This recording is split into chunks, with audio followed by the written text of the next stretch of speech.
10 महीने बाद देश को मिला नया सीडीएस। नमस्कार, मैं हूं नीरज राजपूत और आज फाइनल असॉल्ट में हम आपको बताएंगे कि सीडीएस जनरल बिपिन रावत की मौत के बाद खाली पड़े सीडीएस के पद पर आखिरकार क्यों नियुक्त किया गया लेफ्टिनेंट जनरल अनिल चौहान को। चीन मामलों के बड़े जानकार और देश के पूर्व DGMO lieutenant general Anil Chauhan को सरकार ने नया सीडीएस यानी चीफ ऑफ डिफेंस स्टाफ नियुक्त किया है। जनरल बिपिन रावत की मौत के बाद से यानी कि 8 दिसंबर 2021 के बाद से ये पद सीडीएस का पद जो था खाली पड़ा था और अब 10 महीने बाद जाकर सरकार ने नया सीडीएस जो नियुक्त किया है यानी कि देश के दूसरे CDS chief of defence staff होंगे लेफ्टिनेंट जनरल अनिल चौहान। पिछले साल सितंबर 2021 में लेफ्टिनेंट जनरल अनिल चौहान 40 साल सेना सेवाएं देने के बाद रिटायर हो गए थे।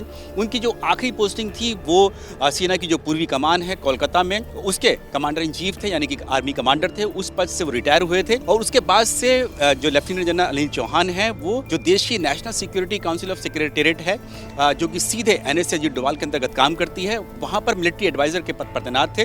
और अब जो 28 सितंबर को सरकार ने ये आदेश जारी किया कि देश के दूसरे सीडीएस होंगे lieutenant general Anil Chauhan. Lieutenant general Anil Chauhan का जन्म मई 1961 में हुआ था। जो सेना की जो गोरखा रेजिमेंट है उसमें वो शामिल हुए थे यानी कि इन्फेंट्री ऑफिसर थे सेना में लेफ्टिनेंट जनरल अनिल चौहान। और अपनी 40 साल की सेवाओं के दौरान वो देश के डीजीएमओ यानी कि director general of military operations भी रहे। और उनकी जब वो डीजीएमओ थे उस वक्त भारतीय सेना ने कई बड़े ऑपरेशन जो थे एलओसी पर पाकिस्तान के खिलाफ किए थे। इसके बाद वो फिर डीजीएमओ के पद के बाद वो तैनात किए गए थे। जो सेना की पूर्वी कमान है उसके कमांडर इन चीफ यानी कोलकाता में तैनात किए गए थे और उनके अंतर्गत जो सिक्किम से लेकर अरुणाचल प्रदेश तक जो चीन से सटी हुई एलएसी है उसकी जिम्मेदारी थी उनकी। इसके अलावा डीजीएमओ बनने से पहले भी जो सेना की उत्तर पूर्व में जो कोर है 3 कोर है जो दीमापुर, जो कि उसकी जिम्मेदारी भी चीन से सटी हुई एलएसी की है, उसके भी कमांडर रहे यानी कि कोर कमांडर रहे।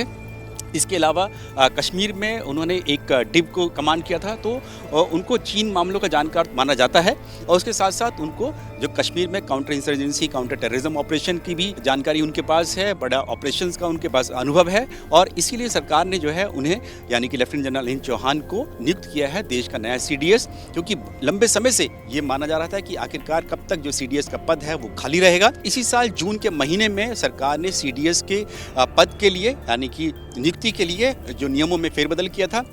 और उस नियमों में फेरबदल में ये कहा गया था कि क्योंकि जब सीडीएस जनरल बिपिन रावत को नियुक्त किया गया था तो उस वक्त ये कहा गया था कि आर्मी चीफ के बराबर के जो अधिकारी होंगे यानी कि थल सेना प्रमुख, नौसेना प्रमुख या फिर वायुसेना प्रमुख 4 स्टार रैंक के अधिकारी जो होंगे सीडीएस बन सकते हैं। जून 2022 में यानी कि इसी साल जो है सरकार ने नियमों में बदलाव किया और उसमें कहा गया कि लेफ्टिनेंट जनरल रैंक के अधिकारी भी सीडीएस बन सकते हैं जो कि 62 साल से ज्यादा उम्र के नहीं होने चाहिए। और साथ ही 4 स्टार कोई आर्मी चीफ के बराबर रैंक का भी कोई अधिकारी यानी कि चीफ जो है वो बन सकता है। तो सरकार ने अब ये जो बड़ा फैसला लिया है कि 3 स्टार रैंक यानी कि एक लेफ्टिनेंट जनरल रैंक के अधिकारी को सीडीएस नियुक्त किया है। दूसरे सीडीएस होंगे और बड़ी जिम्मेदारी जो होगी लेफ्टिनेंट जनरल अनिल चौहान के कंधों पर वो होगी जो तीनों सेनाओं यानी थल सेना, नौसेना, वायुसेना के इंटीग्रेशन और ज्वाइंटनेस की, जो कि अधूरा काम था, रह गया था सीडीएस जनरल बिपिन रावत का, जो चाहते थे कि देश में थिएटर कमांड बनाई जाए। ऐसी थिएटर कमांड जहां पर थल सेना, वायुसेना, नौसेना अलग अलग पैरेलल में वर्टिकल्स में काम न करें बल्कि मिलकर काम करें।